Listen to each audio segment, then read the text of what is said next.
படையினரை பொறுத்தவரையில் அண்மையில் கூட ஒரு தென்னிலங்கை பத்திரிகை ஒன்றை தெரிவித்திருந்தது. ஆட்சி மாறி இருக்கிறது, ஆட்கள் புதிதாக ஆட்சிக்கு வந்திருக்கிறார்கள், ஆனால் சிஸ்டம் அப்படியே தான் இருக்கிறது.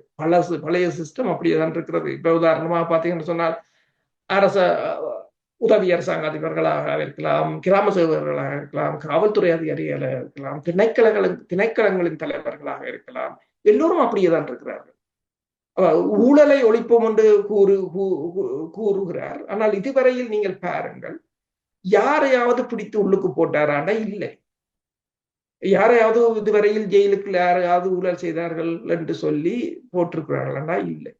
ஒவ்வொரு விசாரணையும் செய்ய போகிறோம் என்று சொல்கிறார்கள். அதை மெதுவாக காலம் தாழ்த்தி கொண்டு செல்கிறார்களே தவிர அவர்களால் ஒன்றும் நகர முடியவில்லை. என்று சொன்னால் இந்த சிஸ்டத்துக்கு வெளியிலிருந்து கதைக்கலாம், பெருமளவில் நாங்கள் வெளியிலிருந்து கதைக்கலாம், அது செய்வேன் இதை செய்வேன். அந்த சிஸ்டத்துக்குள் வந்த பிற்பாடுதான் அது இந்த நிலைமை விளங்கும். இப்ப நீங்கள் சொன்னது போலதான் அந்த அரசை பொறுத்தவரையில் தன்னை தக்க வைப்பதற்குத்தான் இப்போது இந்த அரசு போராடும்.